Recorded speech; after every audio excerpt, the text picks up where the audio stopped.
Africa's most iconic landscape, Savannah.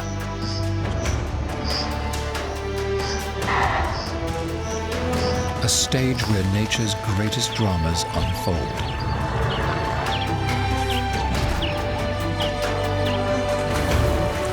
Famous for the Big Five, it's also home to less well-known creatures. From predator to prey, energy flows through this dynamic system.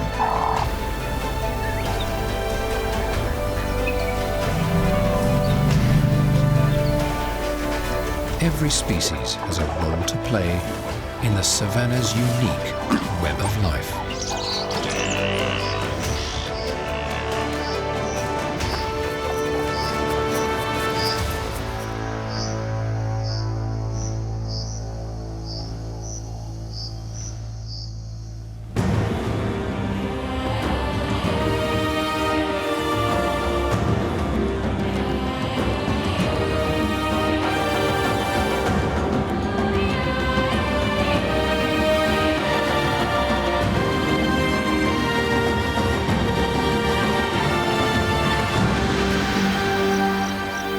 Africa is dominated by thornbush savanna, vast sweeping grasslands that cover almost half of the continent's surface.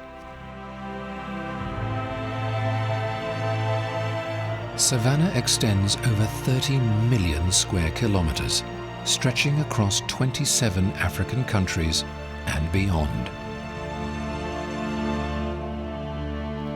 20% of the planet's surface is dominated by grasslands.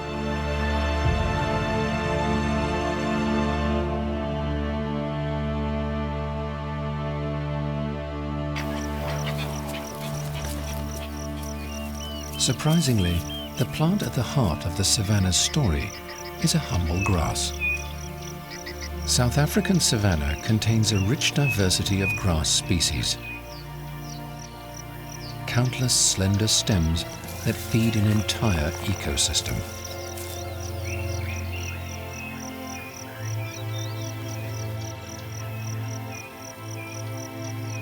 The savanna is a complex web of life, from the plants at the bottom of the food chain to the predators at the top.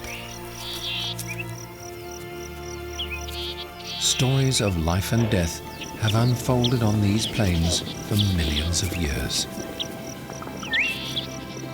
Grassland provides a feast for herds of grazers and the carnivores that track them down.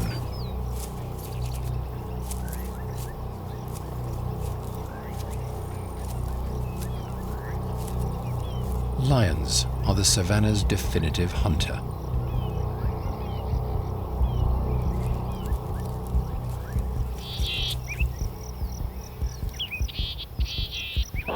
The impala instinctively runs for cover. But lions are masters of ambush.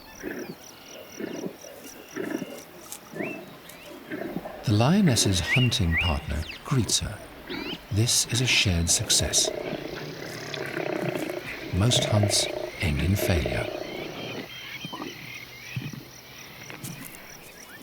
This kill is good news for their pride. This meal will feed the family, including their growing cubs, curbing their hunger for several days. It is through these fatal dramas that energy flows through the savanna's dynamic food chain. Plants eaten by the herbivores ultimately also sustain the carnivores. The word savanna conjures images of open grassy plains devoid of trees, such as those of Tanzania's famous Serengeti. But these are not typical. Most savannas have many trees growing in delicate balance with the grasses. The key to the existence of savanna is light. Its trees must be widely spread, so the canopy can't close over and shade out the grasses.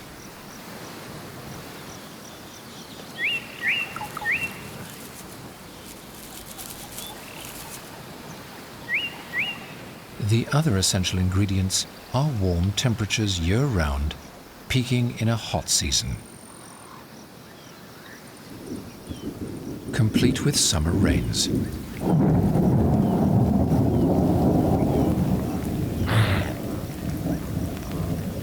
During this wet season, a precise amount of water, over 50 centimeters, must fall for the grasses to thrive.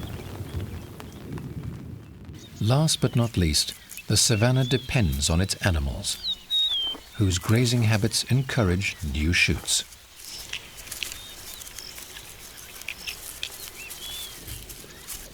Harnessing the sun's energy is the first step in a cycle that ultimately feeds all the hungry mouths in this ecosystem.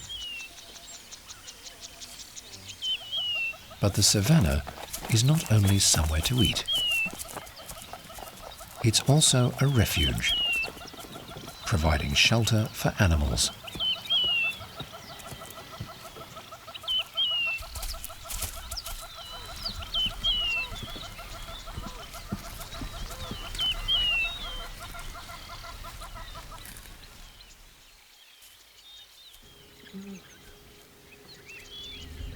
Of all its creatures, none are more important to the landscape than elephants.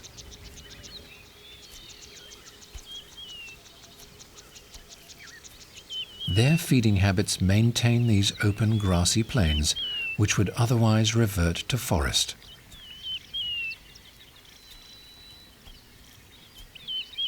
Elephants live in stable groups of closely related females, led by a matriarch.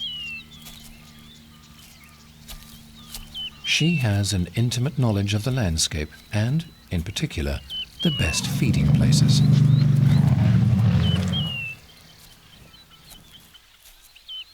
It's no surprise that elephants have enormous appetites. Bush elephants are the largest of all terrestrial animals, an adult female weighing in at over 3 tons. It takes 5% of her body weight, around 150 kilograms of vegetation per day, to fuel a body this big.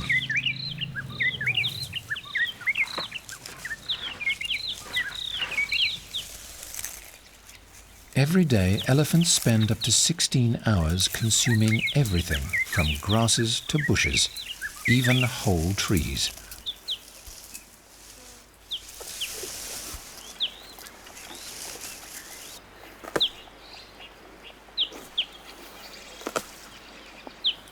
The herd leaves a trail of destruction behind, or so it seems. In fact, their bulldozing activity is essential to the savanna. By felling a proportion of the trees in any one area, they reduce the shady canopy, enabling light to reach the understory so grasses have a chance to grow. The fallen branches also protect these new shoots, preventing grazers reaching them.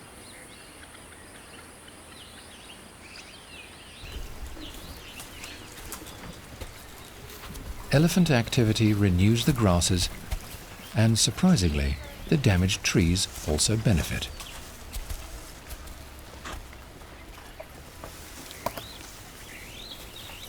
Resilient species, such as acacia, have adapted to cope with their brutal pruning by re-sprouting.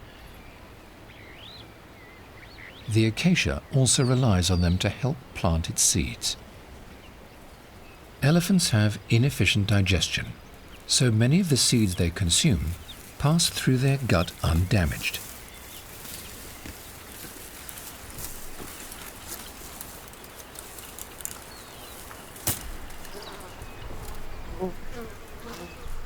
The dung is so rich in minerals, it provides the perfect compost for the acacia seeds to germinate.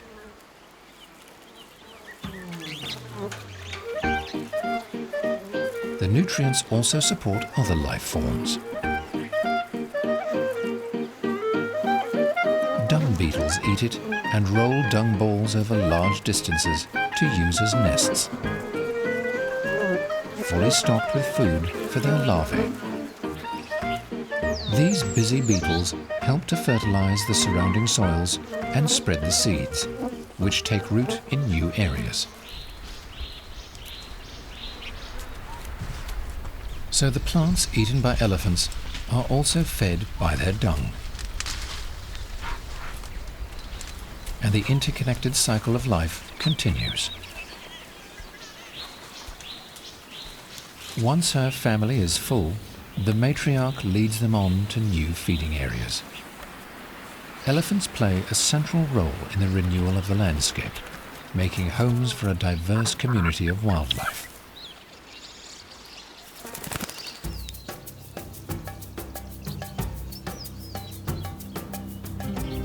Africa has the world's greatest concentration of antelope, most of which live on the savanna. Blue wildebeest gather in large herds, consuming grasses rich in phosphorus and nitrogen.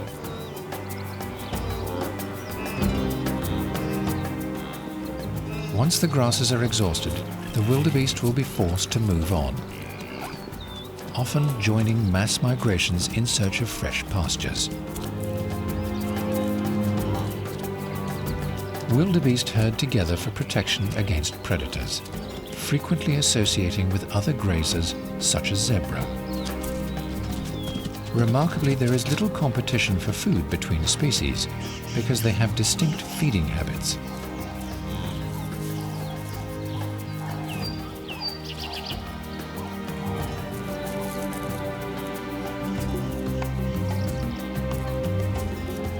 Most of the year, there's plenty to go around, but the landscape is changing.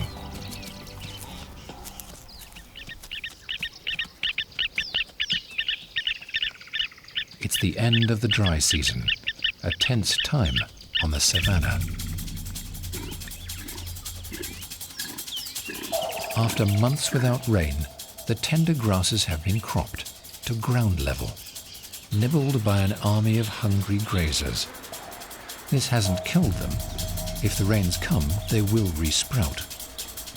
But now only the old indigestible vegetation remains. At this time of year, grazers struggle to find enough to eat. Surprisingly, even in times of shortage, there's little conflict over food. The secret to life on the savanna is sharing. But competition is fierce for another reason. This is the start of the breeding season. The animals are sizing each other up as potential mates or rivals.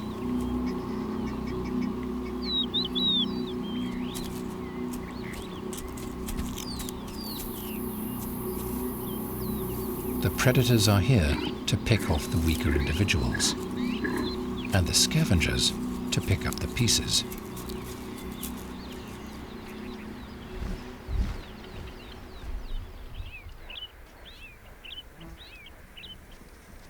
Lions are always on the lookout for their next meal. They live in groups called prides, consisting of closely related females and the area's dominant males. Lions may be deadly predators, but they actually spend most of their lives sleeping.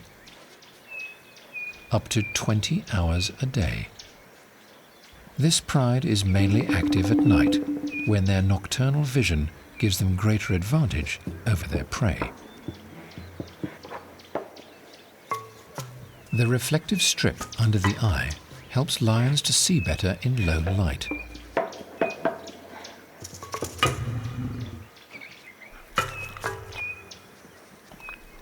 For now, though, they do as little as possible. Thanks to the cool shade of the tree, the family can relax.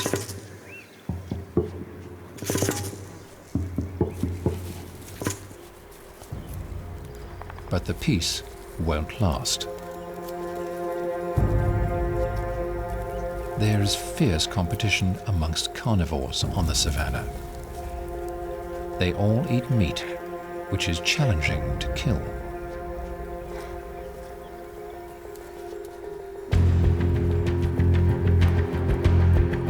Within the pride, it's the lionesses that are the main hunters.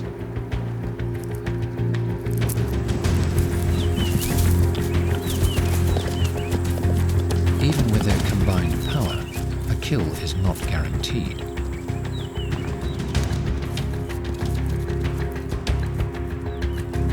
With the pride taking every chance to hunt, the Savannah community must watch its back.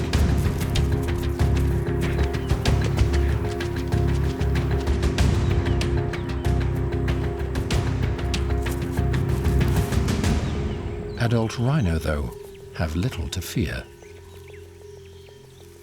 Like many savanna grazers, they're grass specialists. They lack incisors, relying instead on their strong flat lips to hoover up short grass, chewing it between massive molars.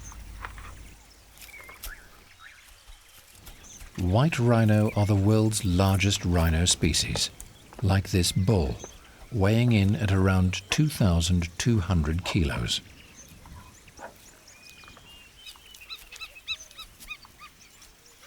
This female is accompanied by her youngster, around 6 months old. But with the bull nearby, they're heading towards danger. Mothers with young normally steer clear. Bulls are known to attack other rhinos that get between them and a potential mate, even the very young.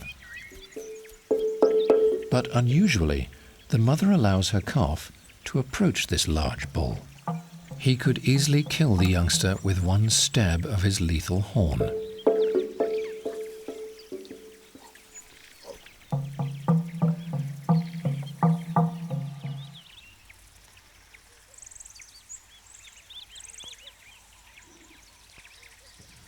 But the bull's reaction is surprising.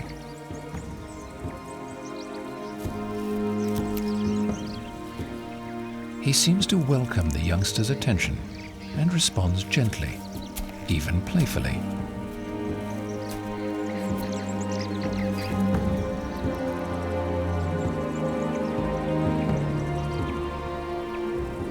Bulls spend most of their lives alone, but do occasionally tolerate other submissive males in their territory.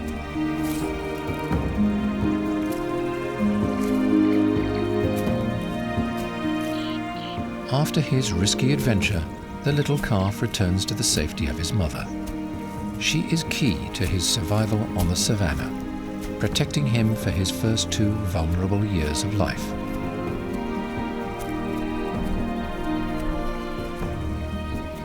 Although she started to wean him, the calf will rely on his mother's milk until he is a year old.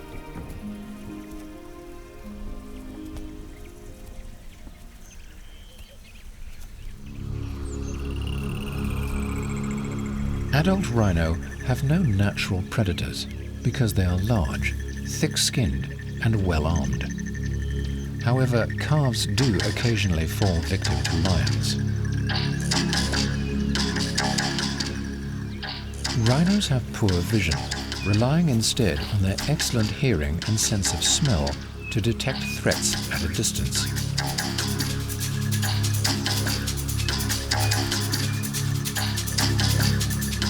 The mother can't see the lion clearly, but she can smell him. With her precious calf an easy target, she's not taking any chances.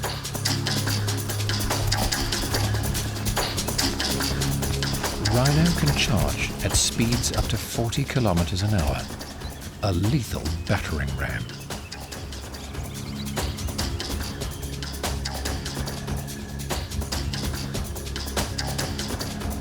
The female is more than a match, even for a big male lion. At last the calf's back with his mother, where he can suckle in safety thanks to her devoted protection. One of the lion's favorite prey is buffalo. The young ones are an easy target. Even adults regularly fall victim. To protect themselves, buffalo find safety in numbers, living in large herds, complex, ever-changing societies of males and females.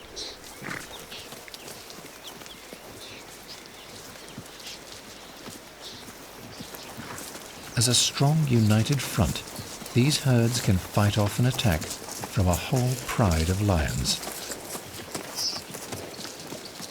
But the herds are also targeted by smaller creatures with a taste for their blood.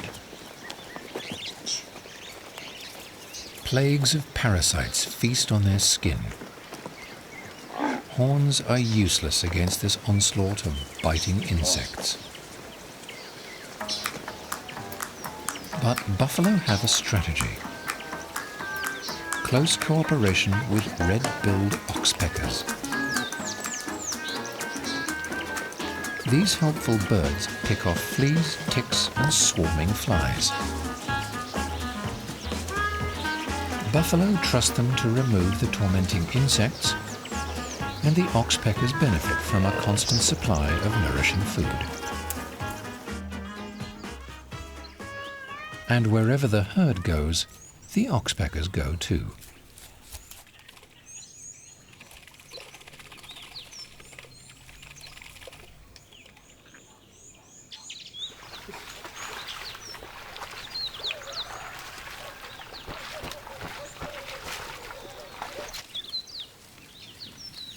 Communal living has advantages, but also creates a problem. For buffalo, life in the herd means many mouths to feed. So they can't be too fussy about what they eat. Their savanna staple is grass, but there are some treats on the buffalo's menu too. Being large animals, they can reach high into the savanna's bushes.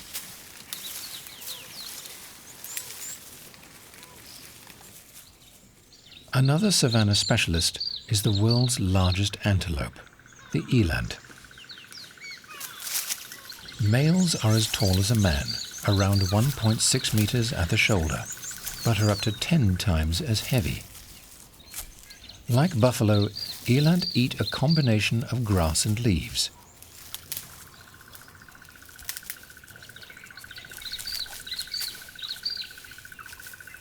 They adapt their diet according to what is available.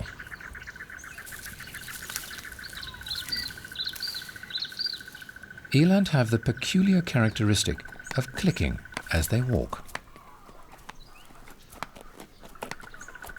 It signals dominance. The larger the bull, the deeper the clicking sound.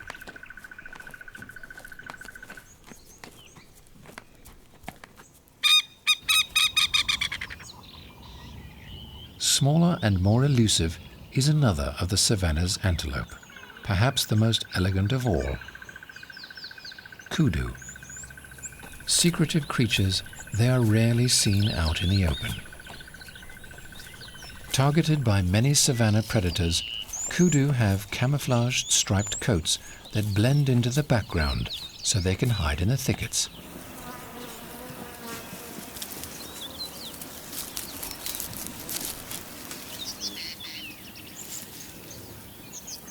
Like all ruminant animals, this female must chew the cud.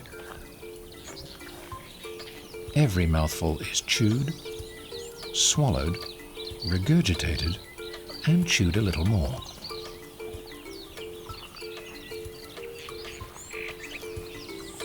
Bacteria from the animal's stomach helps to break down the cellulose in the leaves as it is processed for a second time.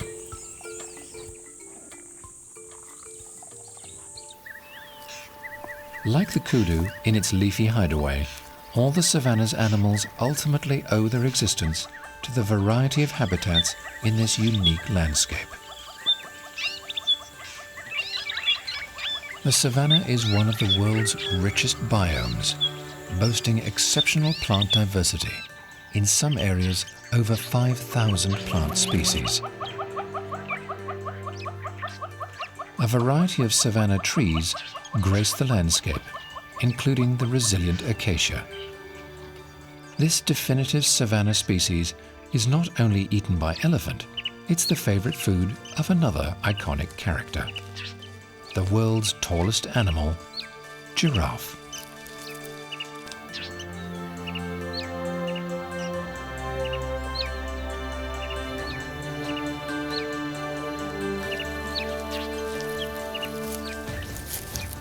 Their extreme height, with males standing over 5 meters tall, enables them to browse the treetops. Long legs give giraffe an unusual way of walking. To avoid tripping up over their dinner plate-sized hoofs, both legs on each side move simultaneously. And although acceleration is slow, their top speed of 55 kilometers per hour enables them to outrun lions.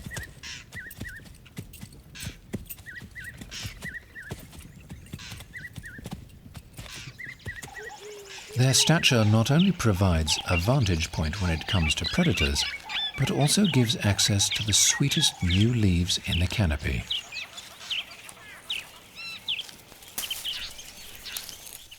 This means that they don't have to compete for food with shorter animals.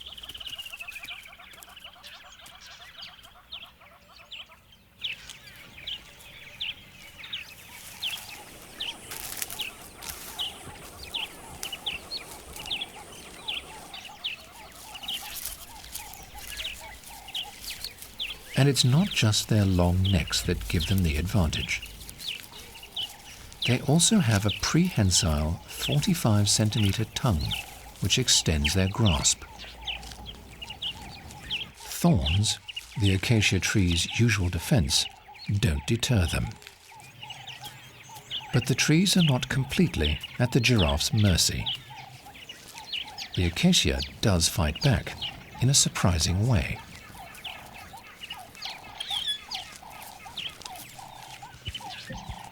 As soon as a tree is eaten by browsers, its leaves produce poisonous tannins. They also emit a chemical, ethylene, into the air that can disperse over 40 meters.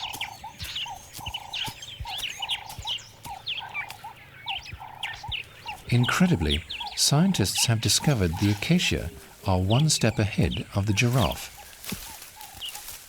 The chemicals released by a damaged tree are detected by its neighbors that rapidly activate their own chemical defenses. Within a few minutes, all the trees in the area are toxic. It's an extraordinary early warning system evolved to protect plants from hungry animals. But plant poisons aren't enough to deter the most destructive grazers of all. The matriarch and her family are tucking into another stand of trees. Elephants can tolerate high levels of tannin in their food, as well as latex and even hydrogen cyanide. This is only possible because they vary their diets seasonally, switching to grasses after the rains. Every animal is adapted to their place in the savanna's food chain. This is nature's own recycling system, where destruction ultimately promotes new life.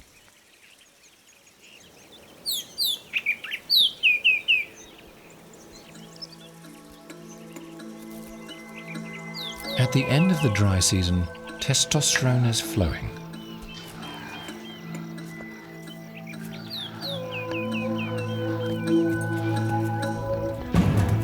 In preparation for mating, wildebeest carve up the landscape into territories.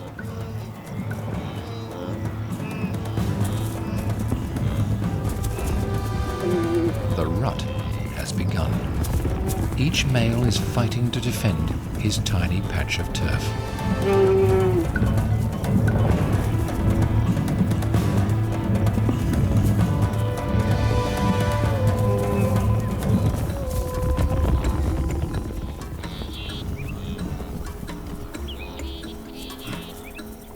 If he can hold his ground and guard his females, he will get the chance to mate.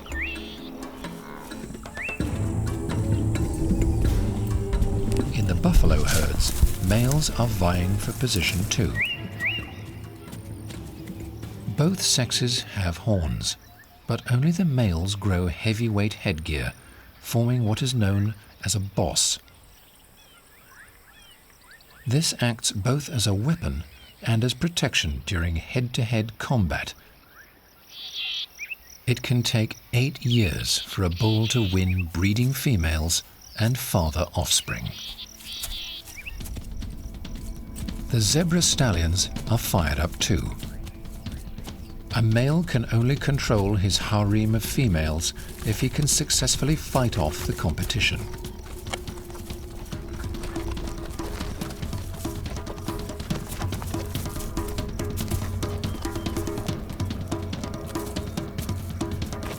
The challenger will steal his harem if he can win this battle. With so much to lose, the stallion's not backing down.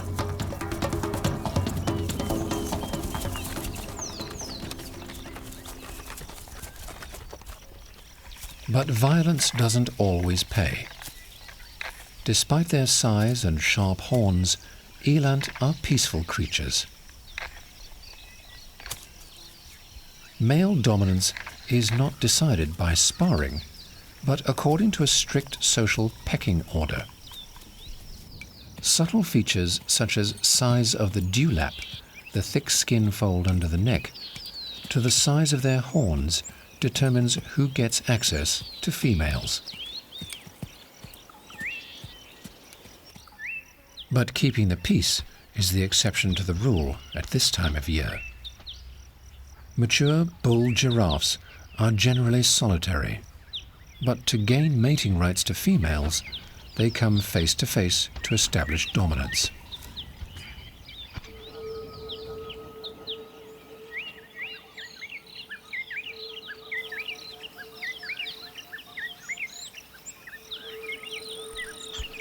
The only way to decide who's boss is a necking contest.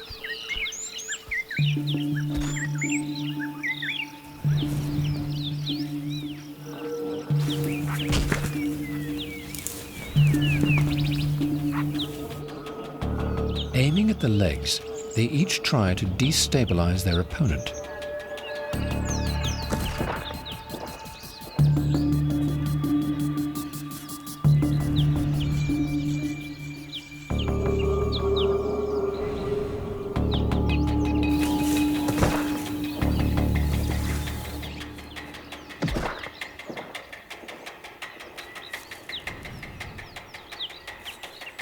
A male's head is like a 30-kilogram wrecking ball at the end of a long, strong, flexible neck.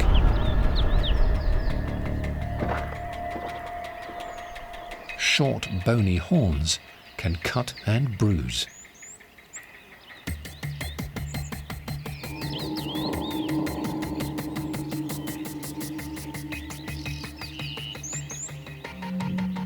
Giraffe fights can last for half an hour, and injuries sustained can be devastating. Jaws and necks are sometimes broken, but fights rarely prove fatal. In this instance, there is a clear winner.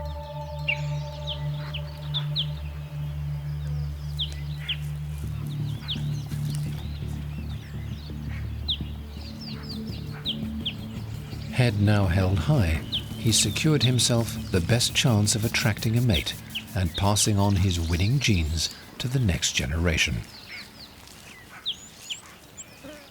His next challenge is to win over a female.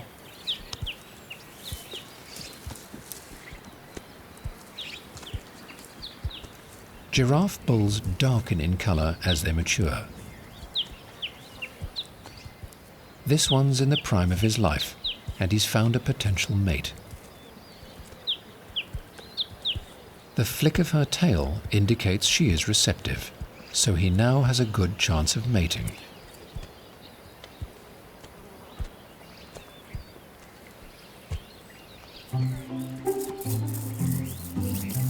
It's no coincidence that most of the Savannah community breeds at the same time. For many species, the birth of the new generation coincides with the rainy season. The coming rains will flush the savanna with fresh new grasses, vital if there is going to be enough food for the hungry new babies. Predators are able to breed year-round, enabling them to raise their young during times of plenty. Birth rates amongst lions peak when there are lots of vulnerable young prey to catch.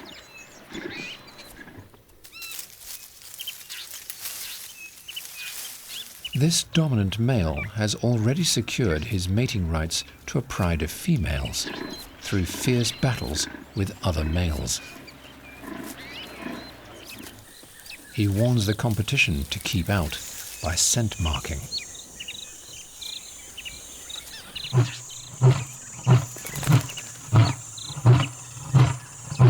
He's been tracking a receptive female for days.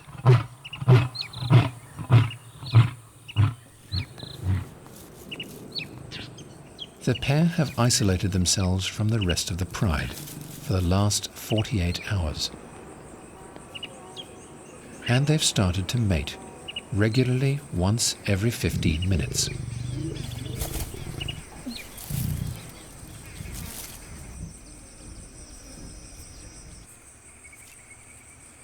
Lions mate quickly and often, up to 40 times per day and long into the night, to maximize the chance of fertilization.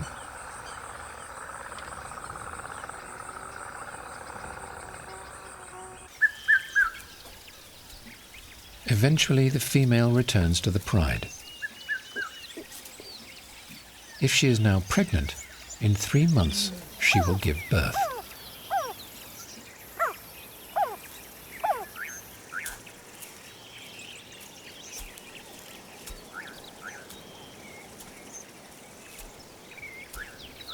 Many of the lionesses already have cubs, and feeding their demanding youngsters is thirsty work.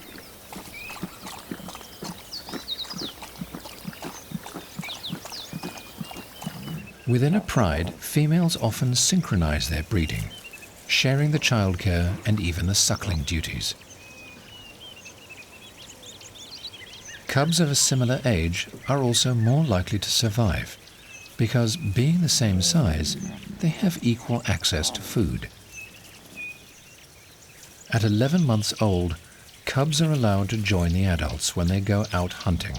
Until then, they have to stay behind, under the watchful eye of a babysitting lioness. The breeding season is a drain on energy for all species, particularly at the end of the dry season when food quality is poor. Over recent months, the elephants have been traveling through a steadily drying landscape. At this time of year, 70% of their diet consists of trees and bushes.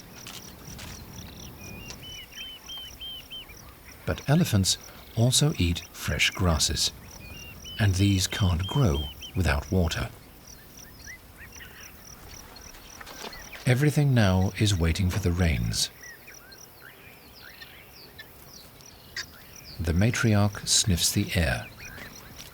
Elephants have an excellent sense of smell.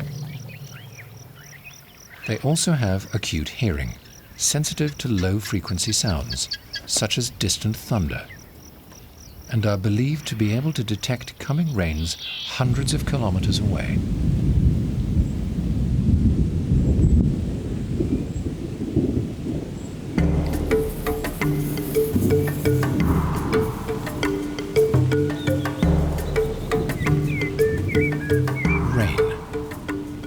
Essential ingredient for the renewal of the savanna.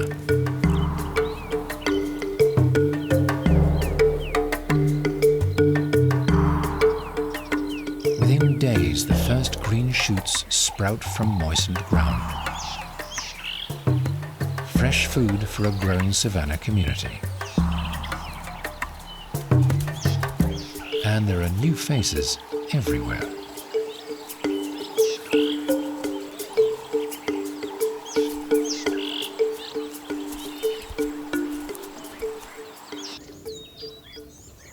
Out on an open plain, female springbok antelope are beginning to drop their lambs. From its high vantage point, a Varro's eagle has spotted the activity. An adult is far too big to be targeted by the raptor, but newborns are vulnerable.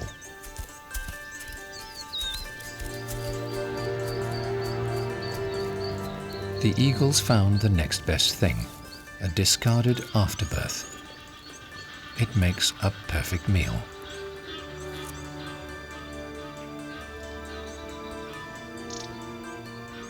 Varro's eagles mate for life, and its partner is hungry too. Eagles are efficient hunters, but they will scavenge if the opportunity arises, thus becoming a vital link in the savanna food chain, recycling the nutrients back into the system.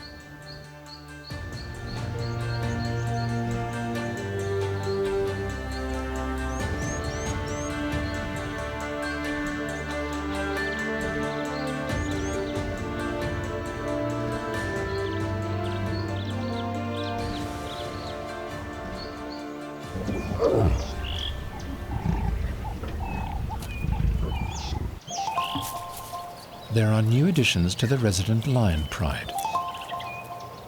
One of the females has returned with her 6-week-old cubs. Isolated with their mother in the safety of a birthing den until now, they're ready to join their extended family.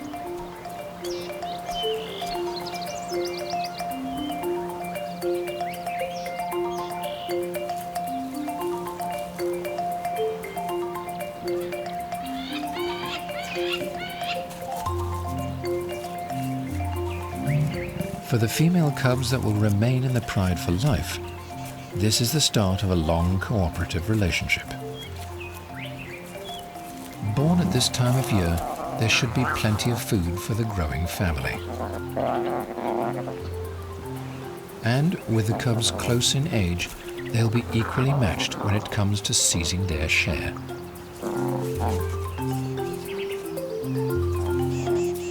In time, their mothers will teach the youngsters how to hunt and take their place as apex predators. For now, though, their carefree days are full of play.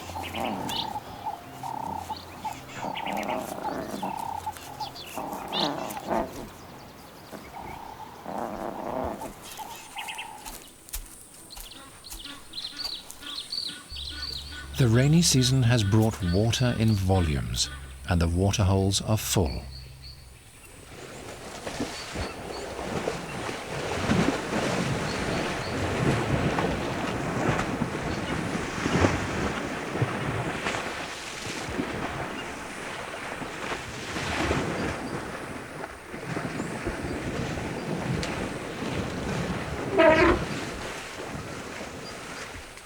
Elephants love to get wet. The matriarch and her family indulge in a deep bath.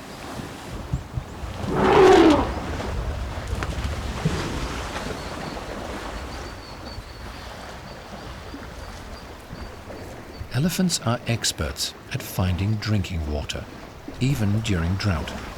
But it's a treat to find water deep enough to plunge into.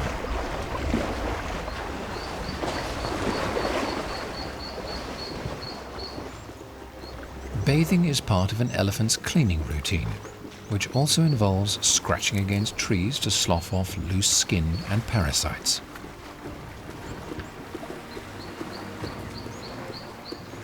The whole family joins in.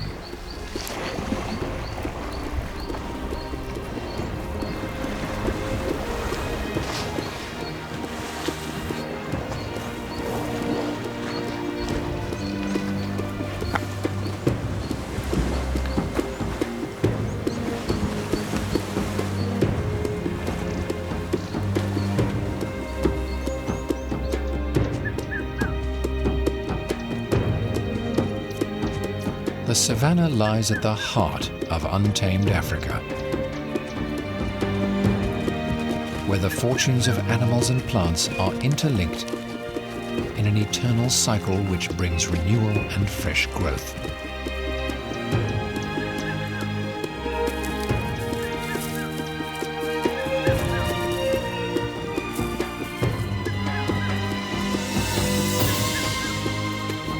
Now flushed green, the landscape will nourish its animals for months to come, creating energy to feed the savanna's dynamic web of life.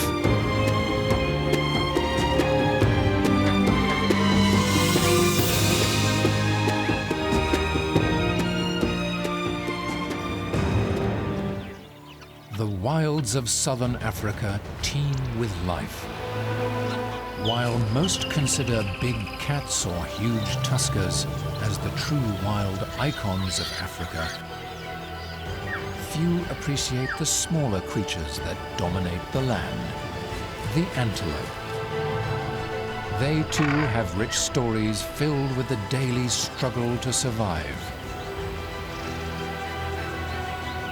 An intricate array of trials and tribulations centered on the need to feed and breed. With stories no less compelling, they're rarely told. Of these, 2 antelope outnumber all others, springbok and impala. For both, life in the herd is critical to their success.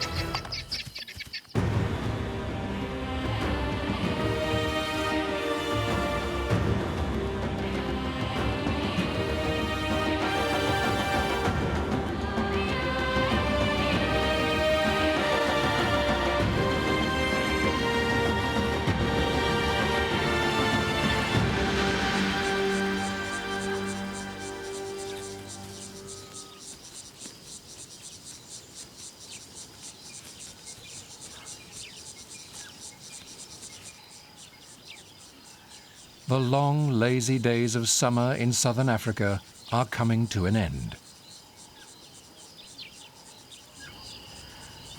While conditions are cooling down, however, relationships in the bush are heating up.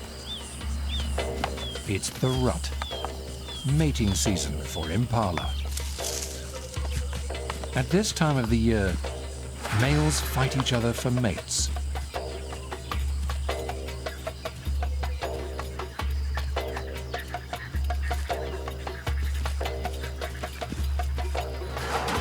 Between fighting off rivals and chasing down females, life is tough. There's little time for eating, and males quickly lose condition.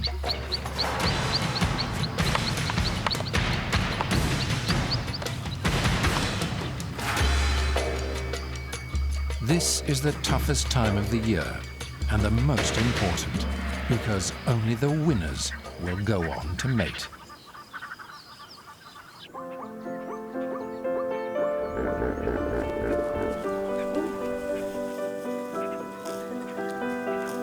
The plains of southern Africa teem with antelope.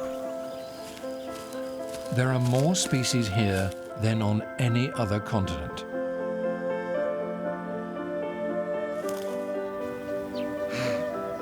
These range in size from tiny duikers and steenbok, weighing about as much as a domestic cat, to massive eland that are the size and weight of a large cow. From forests to deserts, antelope are the backbone of the environment. But no matter whether they're big or small, all species are herbivores and therefore are closely tied to the prevailing environmental conditions.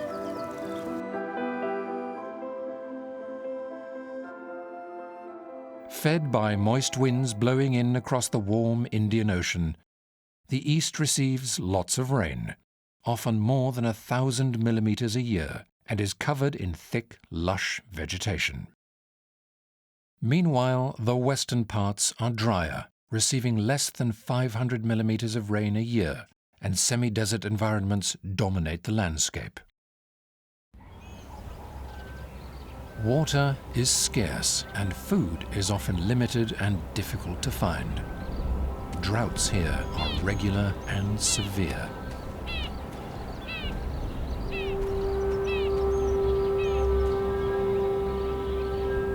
Temperatures regularly soar into the 40s.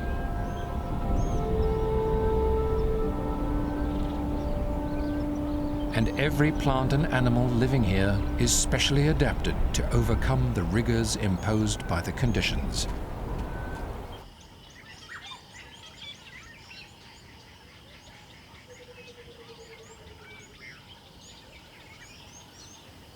Meanwhile, the eastern parts of the region are more congenial. Moist savannas pulsating with life dominate.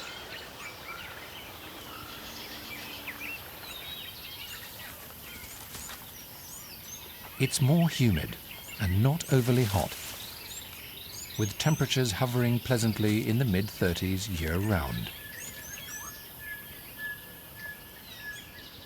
The vegetation is lush and green. More often than not, there is plenty of food to go around.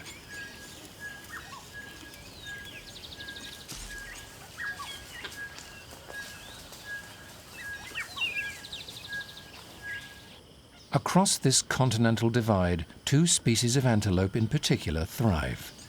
In the lush wooded savannas of the east, impala eat a broad diet and are incredibly successful. Their total population has been estimated at more than 2 million individuals. Only one antelope outnumbers them: the springbok. More than 2.5 million individuals range across the dry, open plains of the west.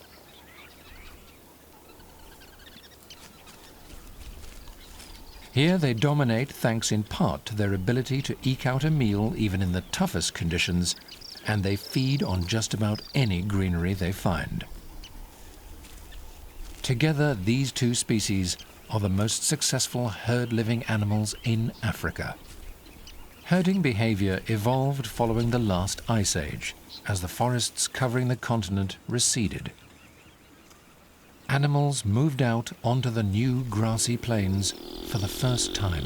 They grew larger and began to cover greater distances in search of food. And it became important for individuals to stick together in herds so that they could easily find mates and better protect themselves against predators. Despite their abundance, springbok and impala almost never occur in the same habitat and roughly follow the dry-wet divide. Without them, Africa would be a very different place.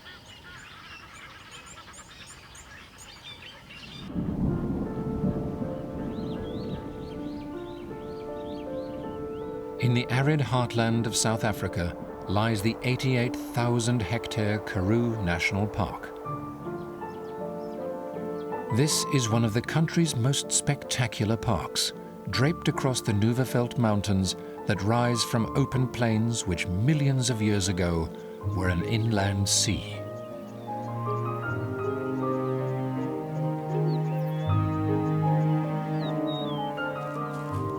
Just about every animal living here is specially adapted to surviving the desiccating conditions.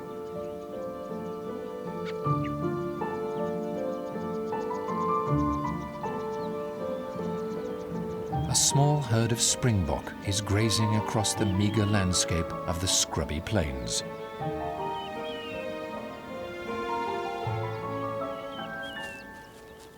Springbok are small gazelles, standing roughly 70 to 90 centimeters at the shoulder and weighing up to 45 kilograms.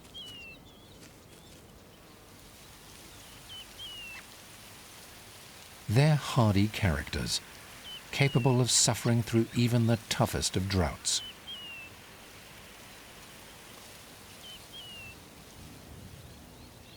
Travelers through the Karoo during the late 1800s wrote of gigantic herds of migrating springbok, so numerous they took all day to pass their camps.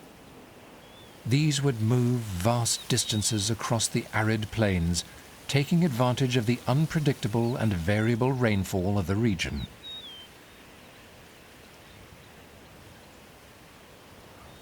These great congregations are a thing of the past.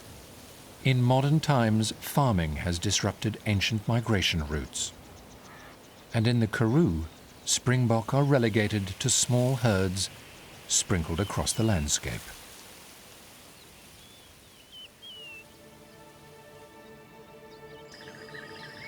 "500 kilometers east, in the world-famous Kruger National Park in the wetter eastern parts of the country, a herd of impala is picking its way through the lush vegetation. Life is very different. The Kruger, as it is fondly known to locals, is a gigantic swathe of savanna bushveld stretching almost 2 million hectares along the northeastern border of South Africa.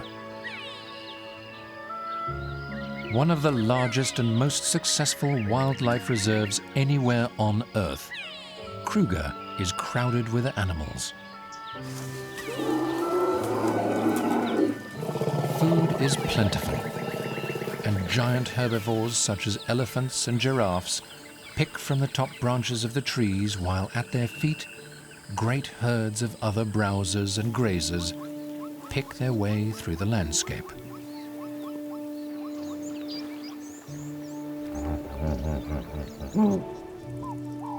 It's also home to some of the highest densities of predators in Africa.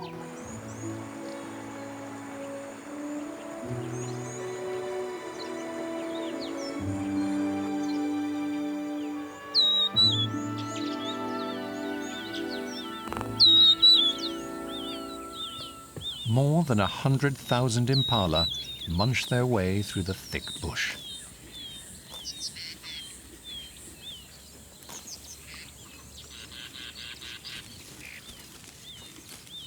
Impala are taller than springbok, standing almost a meter high at the shoulder and weighing up to 76 kilograms.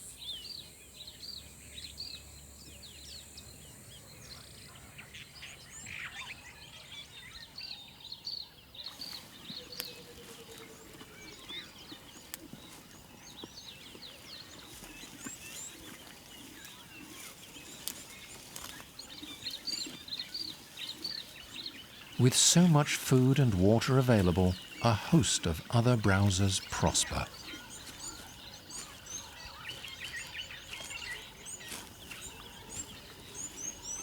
A small family of kudu browsers nearby.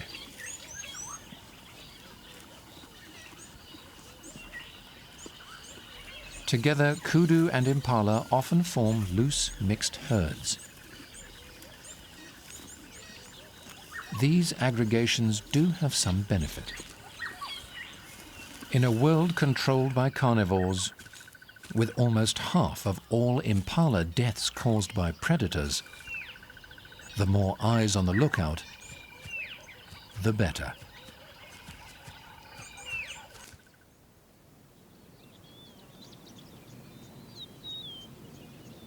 Predators also range across the arid plains of southern Africa. But animals here worry as much about avoiding the heat and finding enough food as they do about being eaten. Where the borders of South Africa, Namibia and Botswana meet is one of the dry western region's most iconic reserves, the Kalahari Transfrontier Park. Springbok are the most common antelope here. During summer, it's hot, with midday temperatures well into the 40s more often than not.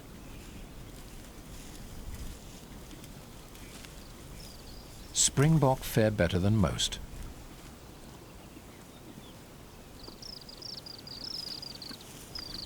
They eat pretty much anything they find, switching between grass and herbaceous shrubs and succulents as dictated by the conditions. This young male is pawing up fresh shoots from the riverbed. Once he's eaten his fill, he heads for the shade to digest his meal.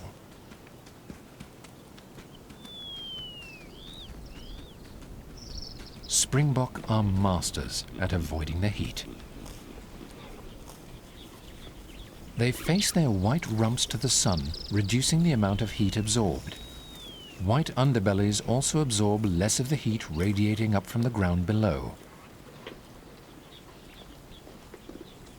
And they seek out shade to avoid the roasting conditions. Gathering in the shade of these acacias has another benefit. Springbok eat the fallen seed pods, and this is a valuable source of nutrition for them in tough conditions. The tree relies on the springbok to disperse their seeds. The pods contain extremely tough seeds that are resistant to the springbok's digestive system.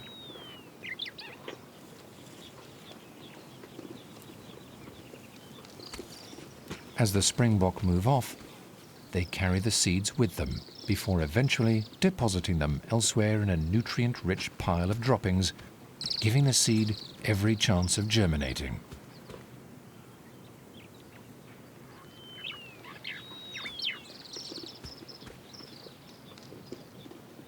But one drawback of avoiding heat stress by gathering in the trees is that the close confines make it easier for predators to hunt them.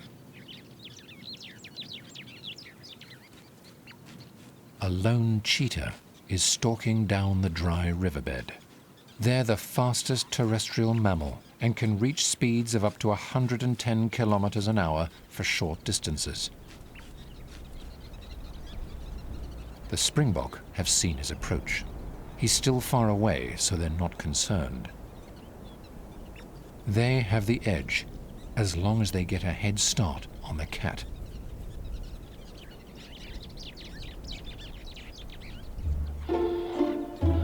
Nearby, a meerkat family is not so sure. Meerkats are 25 to 30 centimeters long and weigh about a kilogram. They're prime targets for raptors and a host of ground-dwelling predators, including the cheetah. They can't outrun cheetahs like the springbok can. So they rely on burrows when threatened.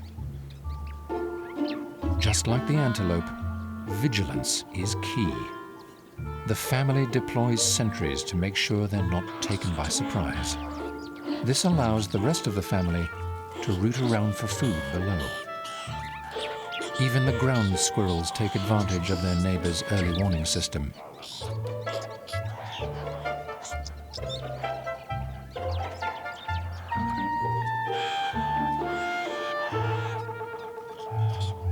Each threat has its own unique call.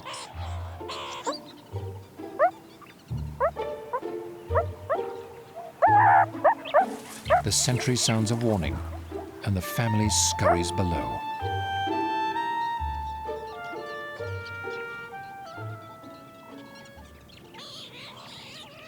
A close relative, the slightly larger yellow mongoose, is sharing the meerkat's home.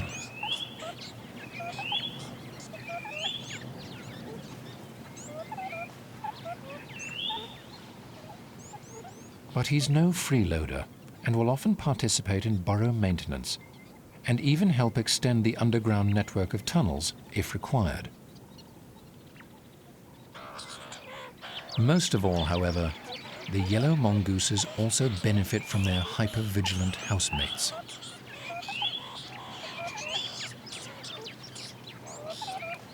And vigilance is key to survival when you're on the wrong end of the food chain. No matter the habitat, whether in the dry west or lush east, herbivores always outnumber carnivores.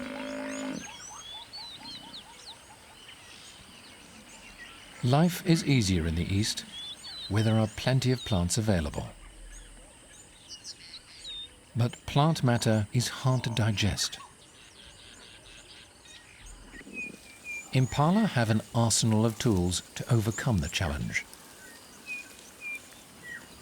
This female is chewing the cud. She's grinding leaves with her teeth, adding enzymes all the time from her saliva.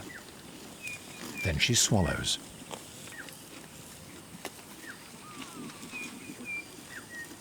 And then regurgitates the food so she can chew it some more. Every time the cud's swallowed, it's mixed with enzymes and microbes in the stomach to break down the tough cellulose of plant material.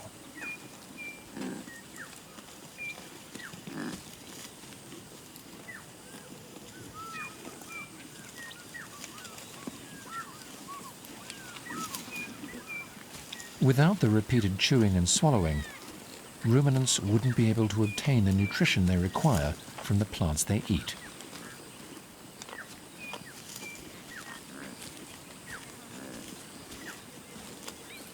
It also means they spend less time foraging, giving them more time to rest so they can avoid the heat.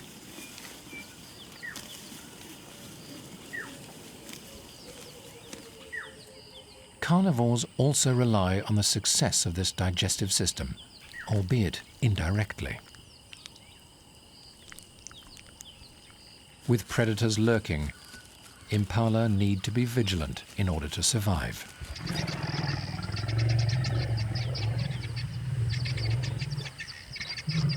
Large omnidirectional ears give them excellent hearing.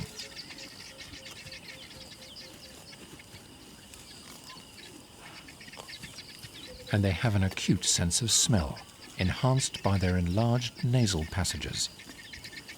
Their eyesight is excellent at detecting movement at great distances, with a field of vision spanning 300 degrees of horizon. Not all threats come from outside the herd, however. Only male impala carry horns, which they use in disputes over females. This territorial male has spotted an intruder. He takes up an aggressive posture to warn off the challenger. They lock horns and engage in a shoving match designed to determine dominance.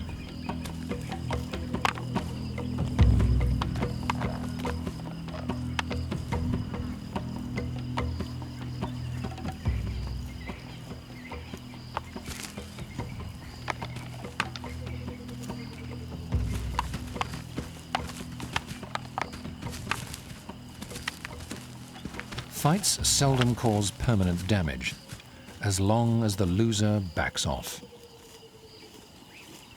Horns are specifically shaped for wrestling other males rather than stabbing and piercing, which gives them little value for defense.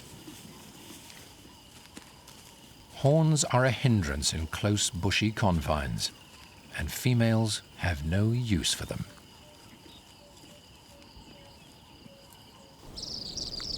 On the dry, open plains of the arid half of the country, however, it's a different story.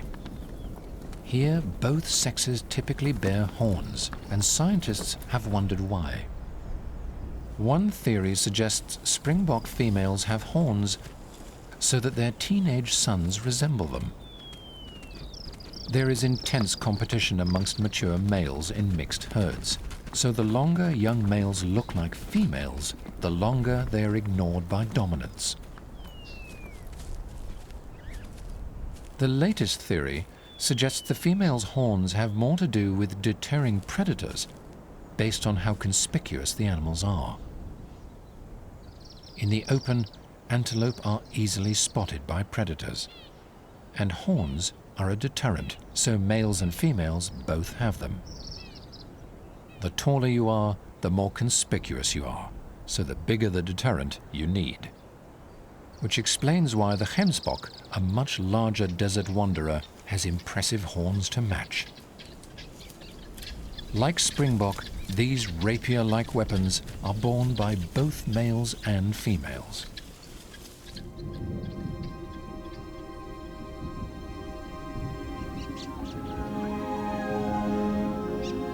It's winter on the fringes of the arid Great Karoo, at the southeastern extent of the Springbok's range. Winter here is breeding season for springbok.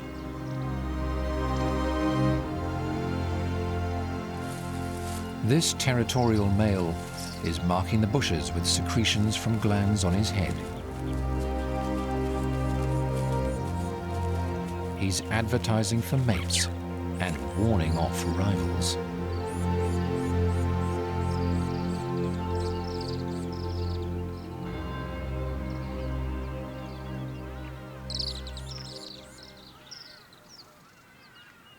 Tension is everywhere.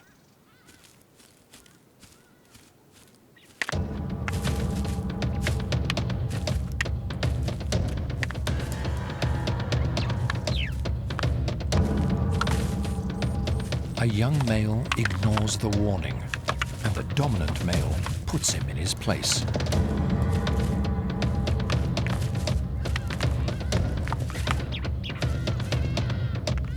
This territory is not big enough for both of them.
Dominant sees off the challenger for now.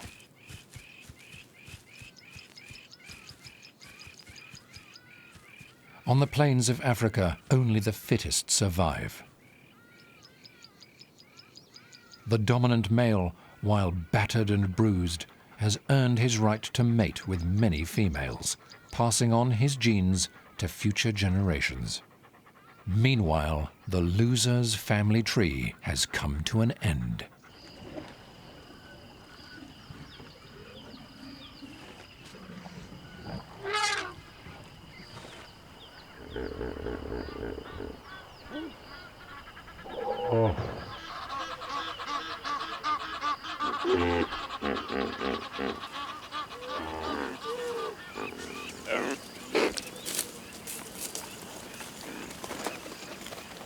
Back in the wetter eastern parts of Kruger, a dominant male impala is chasing a mate.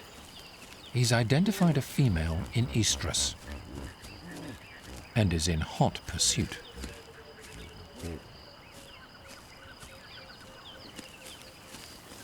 She leads him on a merry dance, and the hapless male can only follow hopefully behind, caught in her spell. He flicks his tongue and nods his head enthusiastically, doing his best to convince his would-be partner. And eventually, she relents, briefly pausing so that he can catch up. Once mated, he'll rarely show any further interest in her, even though she'll remain sexually active for a few more days. During this time, she'll be courted by other males and will almost certainly mate with as many as 4 additional suitors. The impala's range extends north to the grassy plains of East Africa. There are no springbok here, but there are 5 other species of gazelle.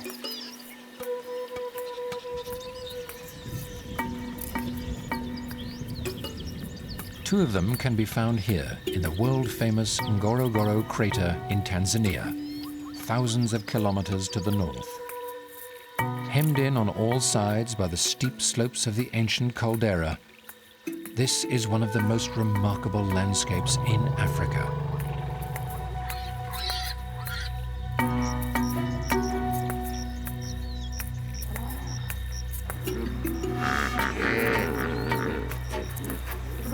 Fertile soils from the crater's volcanic history feed a menagerie of wildlife.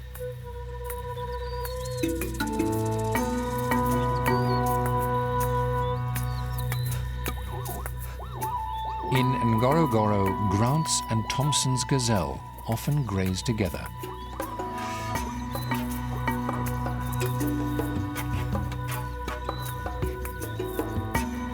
Thompson's gazelle, or Tommies, are the most common antelope in East Africa, preferring the short grass of wide-open plains. They're remarkably similar in both size and color to springbok. It's thought this color pattern helps camouflage the herds from predators such as lions and cheetahs. But camouflage only gets you so far, and all gazelles on the open grasslands of East Africa are also fleet of foot. Back in the dry, open riverbeds of the Kalahari Transfrontier Park, athletic ability is paramount. These springbok are pronking. It's suggested this behavior advertises an individual's athletic ability to would-be predators.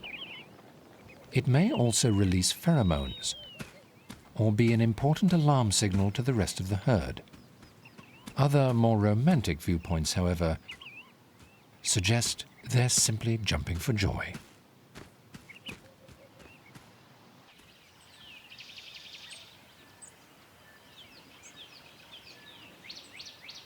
Even in more vegetated regions, athletic ability is important to avoid the local predators.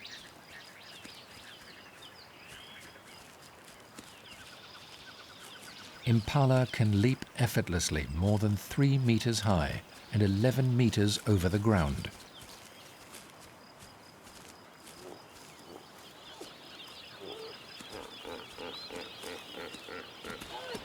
They're also fast.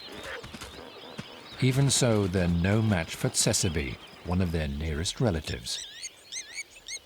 Tsessebi are nearly twice the size of impala and are the world's fastest antelope, capable of reaching speeds of nearly 60 kilometers an hour.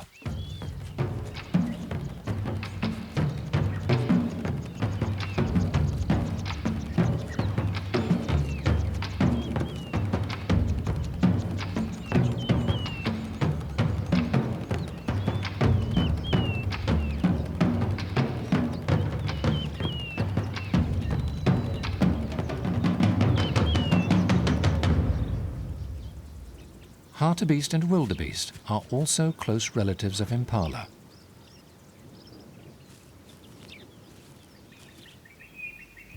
At first glance, it seems unlikely that these animals should be so close. Impala are graceful, while everything about the wildebeest is awkward. One thing all members of the family do have in common, however, is they live out in the open and gather in herds. And great herds attract predators like lions.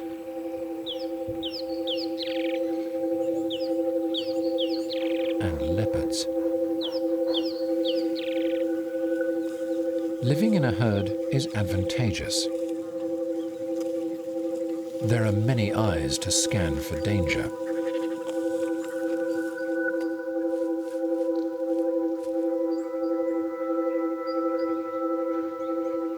So, remaining in the herd is important.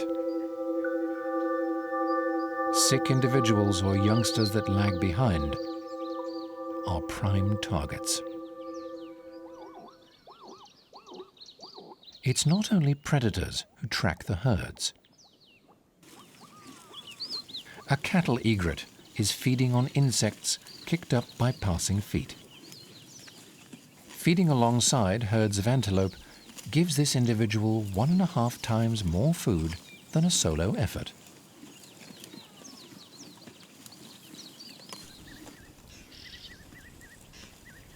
Red-billed oxpeckers also track the herds.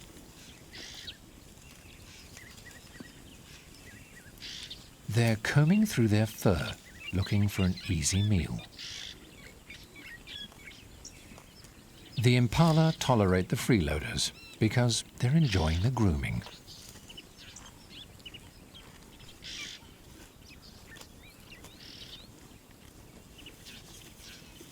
And the oxpeckers are able to remove annoying ticks from even the most hard-to-reach places.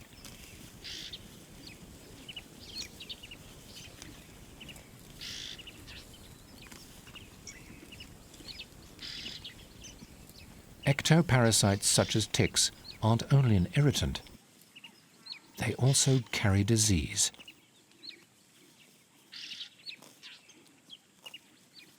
So the impala benefit from the service.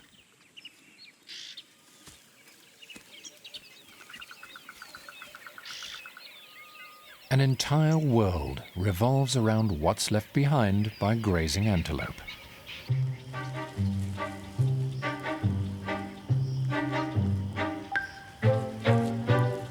Copper dung beetles are collecting impala droppings.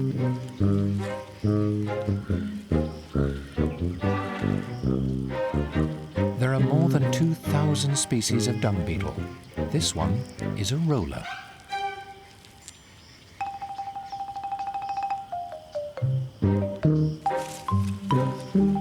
He pats dung into a ball and rolls it away before burying it.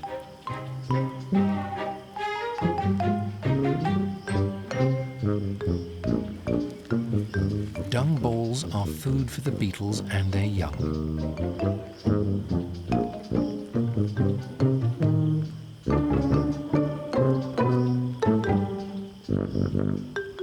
If he's lucky, his ball will attract a female and she'll lay her eggs in it. He buries the balls safe underground, allowing the developing larvae to slowly eat their way to the surface.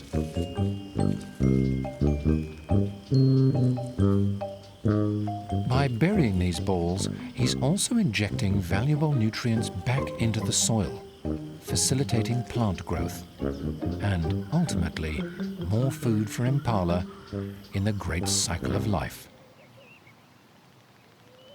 Impala and springbok are very similar in many ways, but they almost never live in the same habitat, with one exception: Etosha National Park in northern Namibia. Located in the arid heart of the Kalahari Desert in the southwest of Africa, this 22,000 square kilometer park is renowned for its bountiful wildlife.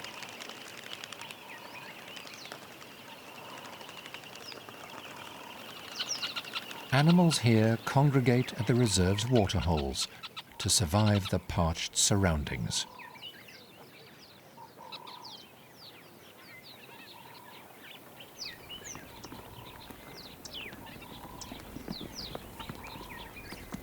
A black-faced impala has come down to the waterhole to drink. She's instantly recognizable by her black facial markings.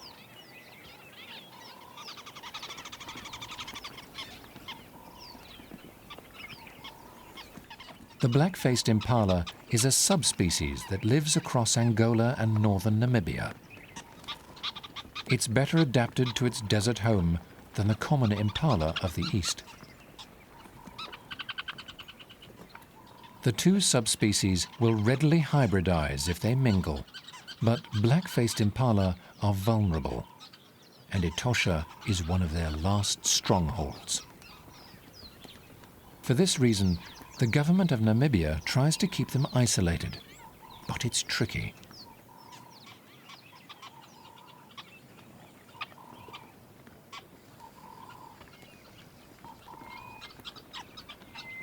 Private game farms stocked with common impala surround Etosha, and so the government works to keep them out of the national park.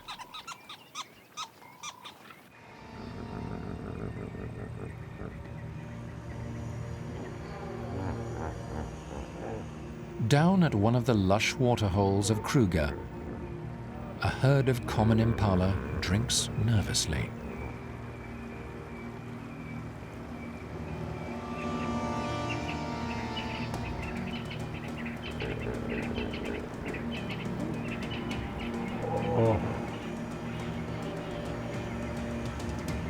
Danger lurks in these waters. Large crocs, such as this one, can be more than 4 meters long.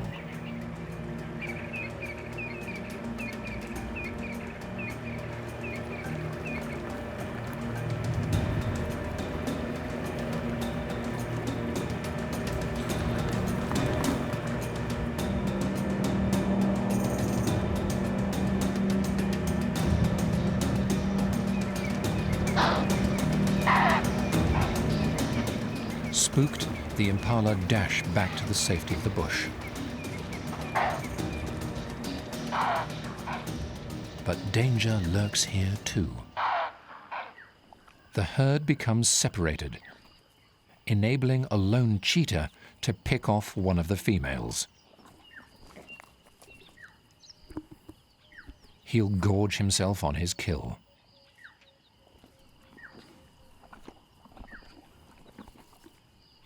But cheetahs are the smallest of the big cats, so he must eat quickly.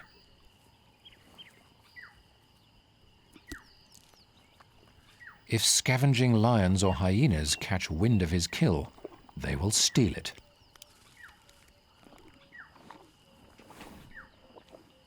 Nervously, he scans the surroundings.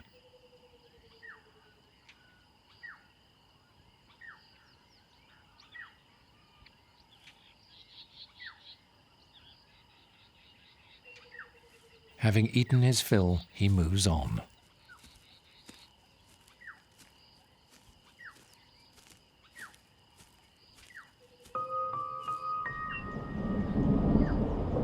As the seasons march on, the rains return.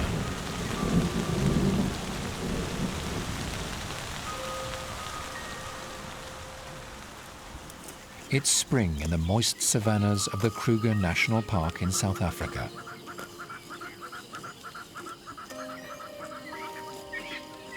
The trees and bushes are bursting with new growth. New arrivals throng the surroundings.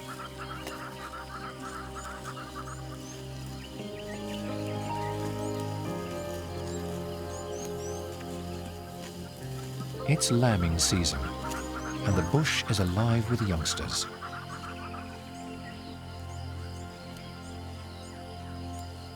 Babies suckle from their mothers for the first 4.5 months.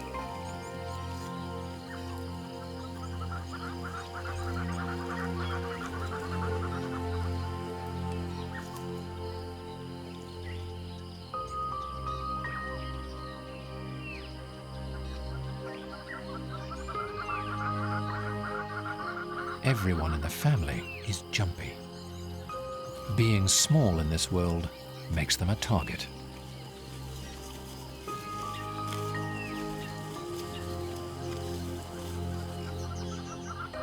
Leopards and jackals prey on youngsters.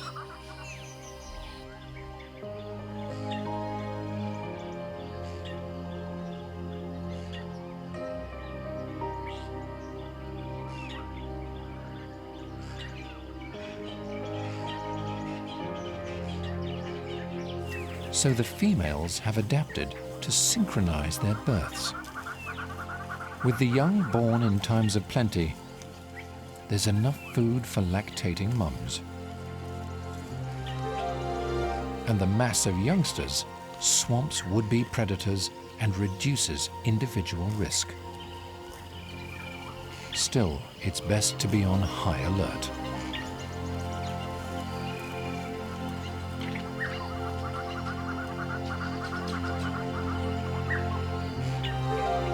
A perilous road lies ahead for these youngsters. Only half of them will survive their first year to reach adulthood. But those that do will grow up to take their place in the great herds of Africa.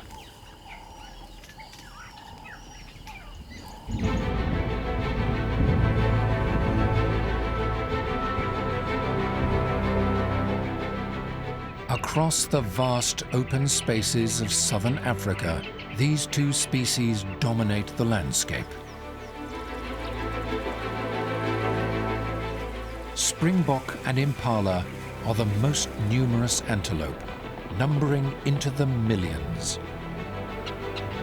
Though inhabiting different worlds, together they're the central characters in the giant circle of life that unfolds across southern Africa. From the dry deserts of the west to the moist savannas of the east,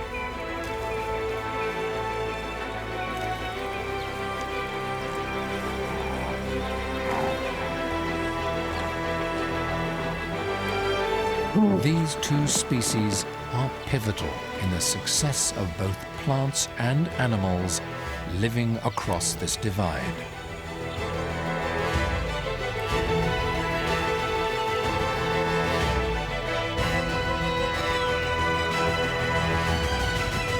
For in Africa, springbok and impala truly reign supreme.